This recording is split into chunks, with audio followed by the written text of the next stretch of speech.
Welcome to Food House. Salad dressings are one of my favorite things. So easy to make, a homemade one will always taste better than anything you can buy in the store that's loaded with sugars, chemical stabilizers, and artificial ingredients.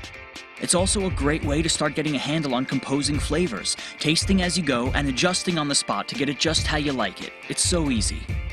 I've been making dressings with my father ever since I was young, and I've never used a recipe. So what, each one comes out a little different, but that's what makes it interesting. I hate recipes that are specific about measurements, because you follow it blindly and expect it to be right. But what if the lemons you got are extra tart this week? Your recipe is screwed.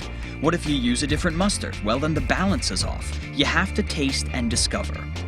You know what, my lemons are a little tart this week. Let me compensate by adding a touch of honey. Why not learn the principles of making a dressing? That way you can be nimble on your feet. Any salad dressing is made up of an acid and a lipid, something tart and something fatty. It can be anything, be creative. Lemon juice and olive oil, lime juice and yogurt, red wine vinegar and bacon fat. Traditionally, your ratio is 3-to-1, 3 parts oil to 1 part vinegar.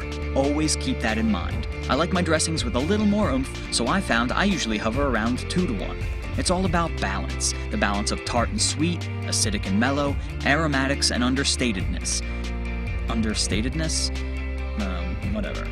Anyway, here's a basic lemon Dijon vinaigrette based on my dad's favorite dressing. First, mince some garlic, then mince a shallot. Then add your salt and pepper. Putting in your salt now in direct contact with the garlic and shallot will do wonders for flavor and texture down the line.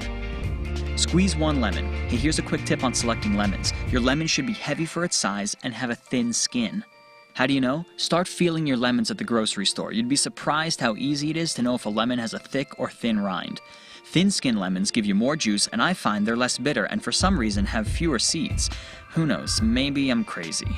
The skin of this lemon here is actually pretty thick. My bad. Add a tablespoon of your favorite Dijon mustard. This is mine. This is an important ingredient. Then microplane in a bit of fresh ginger. Oh, a tip about ginger, it microplanes so much easier if it's frozen, so keep it tightly wrapped in your freezer in a plastic bag. Want to simplify this recipe idea? Skip the ginger. Add a few pinches of herbe de Provence. Herbe de Provence is a blend of herbs from the south of France that includes rosemary, thyme, savory, tarragon, and some lavender buds. So be sure to smash the herbs between your fingers as you put it in the dressing. This will help release their oils. Then comes your favorite olive oil. This isn't the place to skimp out. Use the one you think tastes best. This one is actually from Baja California, Mexico. It's super fruity and one of my favorites at a reasonable price. Whisk as you pour. Don't pour, then whisk. Remember to taste. There's no science to it. Do you want more mustard? Do you want more olive oil? Less garlic? Well, it's a bit too late for that, but you can always compensate in other ways. Here, it's really aggressive and lemony. I could add more olive oil, but I like the strong attack on the front of the mouth, just not so much the way it finishes on the back. So I'm gonna mellow out the exit with a touch of sugar. Or you know what? Skip the white sugar and add a touch of honey to the mix. That's what I usually do. It gives you that same sweetness as sugar while adding depth of flavor. Well, there it is. Just remember, 3-to-1's your ratio, add aromatics, and keep tasting.